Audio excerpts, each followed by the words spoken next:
Bonjour à tous, bienvenue dans une nouvelle vidéo qui, encore une fois, va parler d'un supplément qui m'a été gracieusement fourni par Frialiga, puisqu'il s'agit d'un petit supplément qui est sorti en même temps que la boîte d'initiation de Pirate Bord, qui s'appelle Down Among the Dead, qui a été traduit, je crois, en français, qui sera traduit sous le nom de L'ivresse des profondeurs. C'est une vidéo qui va être assez courte pour plusieurs raisons. La principale, c'est qu'il n'y a pas beaucoup de contenu intéressant à indexer parce que c'est essentiellement des tables. Pirate Borg s'accent sur Morkborg, qui est lui-même très influencé par l'OSR. C'est essentiellement du contenu supplémentaire pour vos personnages, pour vous en tant que MJ, pour générer des choses.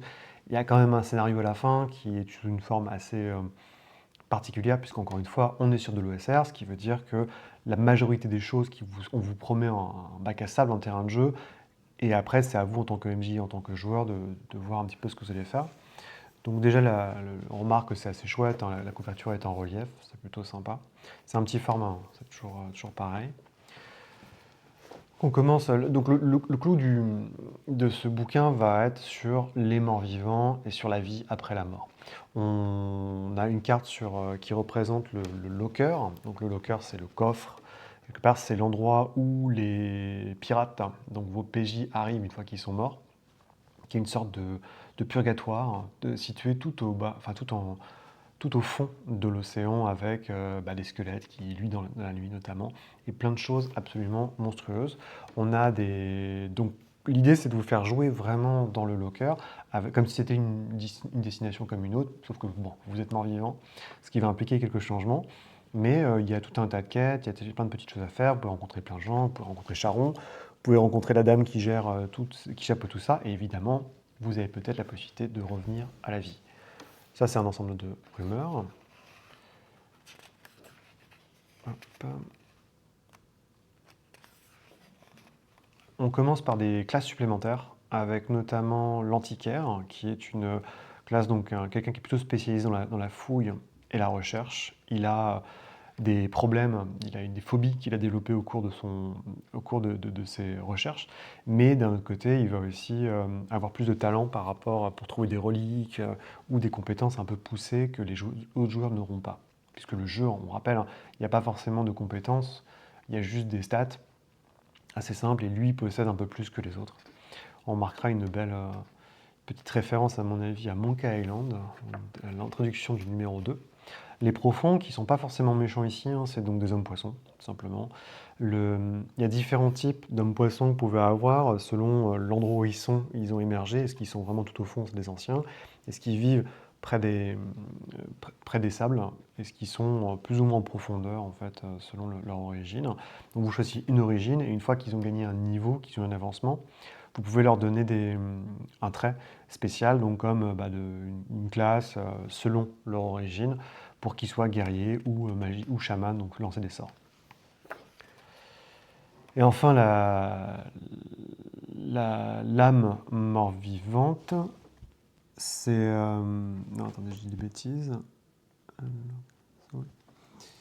Unlock Soul, donc c'est une âme qui est sortie du locker, comme vous avez dit, donc une âme qui a réussi à s'extirper des enfers, qui est un mort-vivant, qui a eu des petits soucis, qui est évidemment qui est coincé, c'est-à-dire que potentiellement, à chaque fois qu'il fait des échecs critiques, ça fait monter une sorte de jauge, et si jamais il passe sous le seuil de ce jauge quand il a un échec critique, Charon vient et réclame son âme, et c'est fini, il peut plus rester à la surface. Alors par contre, il a des pouvoirs assez rigolos, dans sa nature de squelette, ce qui est assez marrant à jouer. On ajoute donc des éléments supplémentaires quand vous gagnez des niveaux, plutôt que vous donner une feature de classe, donc un des avantages de classe qui sont au nombre de 6, on peut vous donner des compétences, donc par exemple tireur d'élite, ça peut être un excellent chirurgien, ce qui est en combat évidemment, être le bosco, être un cuisinier, être le chirurgien, donc ça, en plus ça vous permet d'avoir un rôle plus concret sur le bateau. Il y en a quand même 66, hein, donc ils sont vraiment allés s'embêter pour vous donner des choses.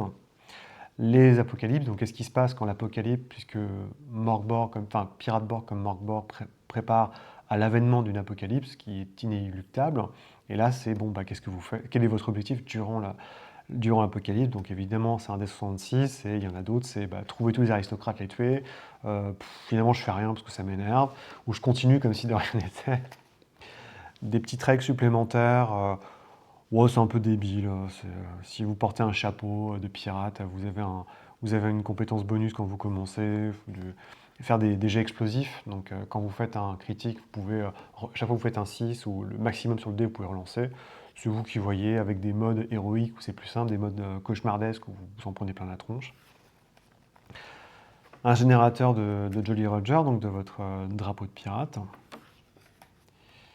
Un générateur d'îles, ce qui est plus utile quand même, avec le terrain, les différents points d'intérêt de votre île par exemple, les récifs de corail.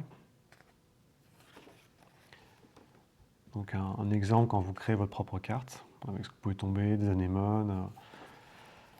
Générateur de pièces, si vous voulez créer des pièces de 8, très spéciales. Encore donc les types de pièces que vous pouvez trouver préexistantes évidemment, avec des pièces maléfiques et évidemment possédées par le diable. Là où vous vous arrêtez, donc à un moment où vous posez votre bateau, est-ce que vous pouvez tomber sur une piscine, enfin sur un endroit où nichent les sirènes, des cavernes, un village de profonds qui ne vont pas être très contents de vous voir évidemment. Et enfin, donc le locker, qui est la grosse partie de ce livre, à savoir, donc c'est une sorte de purgatoire, où normalement, avec un peu de chance, vos camarades, quand vous êtes morts, ont réussi à vous donner des pièces de charron. Sauf que voilà, le problème, c'est que dans ce purgatoire, où vous êtes au fond des océans, il y a Charon qui est chargé en fait de faire voyager les âmes des morts, et vous, quand vous arrivez, généralement vous y arrivez quand vous êtes mort, vivant vous pouvez aussi, mais c'est-à-dire qu'il y a un petit problème. Il y a des règles un peu différentes évidemment, il y a des règles par exemple, le fait que vous êtes mort et toutes les 5 minutes, entre parenthèses, si vous vous faites tuer, vous vous régénérez au bout de 5 minutes, c'est très très difficile de mourir. Évidemment, on ne peut pas se soigner, on ne peut pas dormir, on est en permanence mort quelque part. Et il y a des petites choses qui changent, notamment Devil's Luck, l'espèce de facteur de chance, ne concerne que les vivants. Donc en fait, vous ne l'avez pas dans le locker. Évidemment, ce qui va vous intéresser, c'est comment se barrer. Donc on vous dit, c'est simple, il faut que vous ayez une pièce de charron par une obole de charron par personne qui veut s'échapper. Il faut que vous ayez un bateau, il faut que vous localisiez une sortie. Donc c'est plus facile à dire qu'à faire, ça va impliquer beaucoup de... On vous donne des petites pistes pour trouver ça à différents endroits. Avec les rumeurs aussi qui vont bien. Le type de fantôme que vous pouvez rencontrer, donc des stats standards en fait sur un bestiaire. Charon, donc avec ses stats qui sont monstrueuses évidemment, avec un D66 qui peut être utilisé mais qui peut être aussi attaqué si vous le souhaitez, et des sortes de troupes d'élite qui sont présentes des anciens temps dans le locker, avec aussi donc Dame Néant, Lady Oblivion, qui est la chef du locker pour aller vite, qui peut à l'envie, ça personne ne le sait, se transformer en une espèce de gros monstre qui est la goule du récif, qui est absolument monstrueuse et qui est pas aussi costaud que Charon, mais vous passerez un sale moment si vous décidez de vous battre contre cette femme égyptienne. Le Chogoroth, qui est une sorte de créature cthulhuïde monstrueux, les Dagonites, qui sont des hommes-poissons tout petits, démoniaques. Les règles pour naviguer à travers le locker, donc, qui sont un peu différentes de celles du monde réel, et la carte, qui va bien avec les différentes zones, qui ne tient qu'à vous d'explorer. Notamment, on aime beaucoup le galion inversé, qui est même inversé sur la carte, où le texte est inversé. Ensuite, on a une description de tous les endroits où vous allez arriver, donc Shallows, la porte de corail, Port Néant, donc Port Oblivion, qui est là où la majorité des morts-vivants s'arrêtent pour se reposer, le palais Pellucide où œuvre Lady Oblivion. Et à chaque fois, on vous dit, peut-être que vous pouvez trouver comment vous pouvez trouver un bateau, vous pouvez trouver une obole, comment y faire, c'est un peu à vous de faire le reste. Donc un fort où les soldats se battent pour l'éternité, une obélisque à la gloire du dieu profond Dagon. On a deux petits signets aussi. Le Limbard, qui est comme limbe, donc c'est des membres en fait qui ça fait une sorte de pilier. C'est pas des piliers de crâne cette fois, c'est des piliers de membres qui ont été perdus ou éclopés. Les mers desséchées avec des squelettes de tortues hautes, notamment la petite tortue qui possède évidemment un palais sur sa carapace, le galion inversé. Et ensuite, on a l'autre partie du livre qui est un scénario, qui s'appelle Du venin dans les veines. Non, je vous dis des bêtises. Le venin dans les veines, c'est juste un emplacement d'un ancien temple perdu à gloire de serpents et d'hommes serpents. Il y a un fantôme d'homme serpent qui s'est réveillé et qui essaie de repousser. Il n'est pas méchant, mais en fait, il ne veut pas que vous fouilliez que son ancien temple, donc il va vous faire des crasses si vous décidez d'explorer. Il y a plein de choses à trouver. Il y a tout un donjon avec du poison, avec un thème très Inca, Amérique précolombienne. Pas mal de petites choses à droite à gauche. C'est un vrai donjon comme on les aime, hein, quelque part.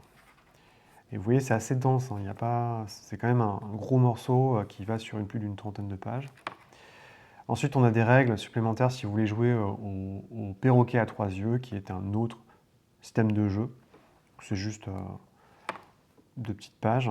Et enfin, c'est là où je dis pas de bêtises, c'est dans le Maelstrom, qui est le grand scénario présent dans ce supplément, qui est une espèce d'histoire gothique, plutôt pour Halloween, assez costaud. Il ne faut pas des personnages qui débutent, il faut vraiment des personnages qui sont un peu expérimentés. Il y a aussi, vous pouvez la jouer donc, plusieurs modes classiques dans une campagne, inconnue en tant que one-shot de 4 heures, et vous pouvez jouer en mode tournoi avec des points selon ce que vous faites. L'idée est assez simple, vous avez un homme poisson vampire. Oui, ça existe. Donc en gros, il est devenu vampire et puis il s'est aperçu que c'était un hybride qui veut ressusciter sa dulcinée. Donc le méchant s'appelle Albrecht, le nez des marais, qui est donc à la fois, comme je dis, un pelagic vampire, donc c'est un vampire mais qui est homme-poisson. Il y a donc très peu, il est costaud, il y a très peu de moyens de le tuer. Et notamment, je crois qu'il est sensible au sel, c'est juste un type de...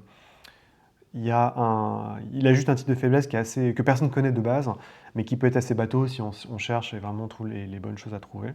Enfin, les bonnes potions ou recettes alchimiques pour le retrouver. Et son but, c'est de ressusciter Elizabeth Parker, qui était sa femme. On vous donne donc des extraits sur les vampires pélagiques, qui sont l'espèce de type de vampire homme-poisson, pour aller très vite. Et c'est ça, ils sont allergiques à l'acide ascorbique, qui est notamment présent dans les citrons, les poivrons, les brocolis et les tomates.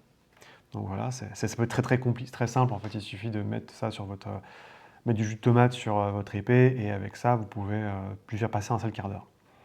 Il y a la présence des différents vampires un peu de sa famille qui peuvent être présents sur son bateau, parce que le Maelstrom, qui est son navire à lui, est présent et va être le clou, en fait, l'essentiel du scénario.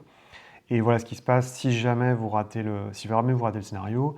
Il réussit à invoquer sa femme, qui est une sorte de sorcière monstrueuse, qui est terrible, qui dit c'est un peu comme le Dr. Ware dans Event Horizon à la fin du film, donc ça promet. On vous donne brièvement un pitch pour démarrer.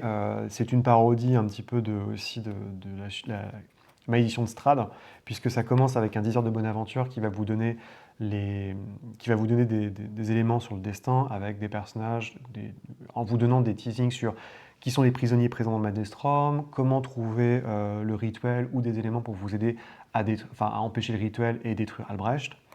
Ça va avec le passé, le futur et le présent pour vous aider. Hop.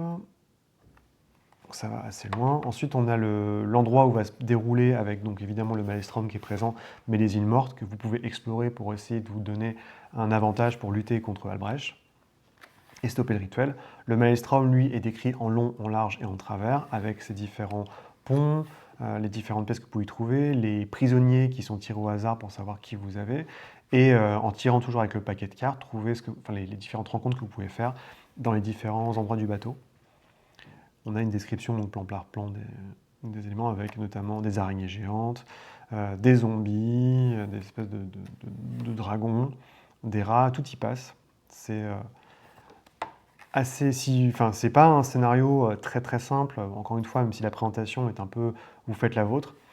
Il y a beaucoup boire à manger pour ce mini-donjon qui est un mini château de Strahd de Ravenloft, enfin un mini château de Ravenloft, mais qui navigue. avec évidemment la salle des vampires, le laboratoire. C'est une grosse description. Et enfin, on a les îles, après en parlant avec Charles Cove, qui est la principale ville que vous pourrez explorer sur les îles mortes. Des ruines d'une abbaye qui a été mise à sac par les vampires. Un ancien sanctuaire sacré qui est la maison d'un sorcier qui pourra peut-être vous aider. Et une péninsule, encore une fois, où se cache tout un ensemble d'anciennes tombes et reliques. Ainsi que l'endroit où se cache le Malestrum, donc l'île aux corbeaux, avec un navire, avec l'épave d'un navire qui a croisé la route il y a longtemps de Albrecht. Et on finit par une double carte. Et vous avez un résumé de la carte du Malestrum. Donc c'est très facile, enfin, c'est très difficile de donner un avis là-dessus.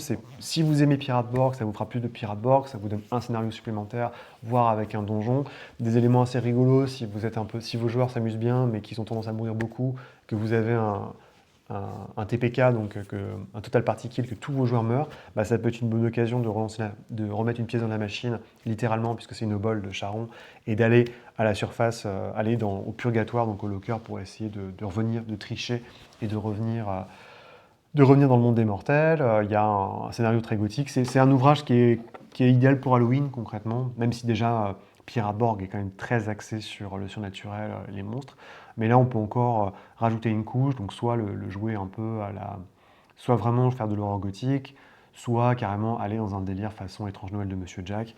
Il y a à boire, à manger, c'est encore une fois vous qui imaginez ce que vous faites de Pirate Borg. Le système est encore une fois très simple, mais c'est au moins une façon, quelque part, de pallier à la brutalité du setting, en vous offrant une autre chance de tromper la mort, et peut-être, qui sait, d'aller détruire un infâme vampire homme-poisson perdu sur son immense bateau qui tente de ressusciter sa douce. En tout cas, voilà ce que je pouvais vous dire. Encore une fois, merci à Frieliga de m'avoir donné ce livre. Prenez évidemment avec des pincettes, puisque ce livre, je ne l'ai pas acheté. Donc ça veut dire que c'est plus facile pour moi de faire une critique que si j'avais dépensé des sous dessus. Ça arrive en français dans tous les cas, je crois que c'était chez Arcane Asylum, il l'avait prévu, donc peut-être pas tout de suite, mais ça risque d'arriver. Et voilà ce que je pouvais vous dire sur Down Among the Dead, L'ivresse des profondeurs, qui sortira bientôt en français et qui est déjà disponible en anglais. Et voilà, c'est tout pour aujourd'hui. Allez, salut!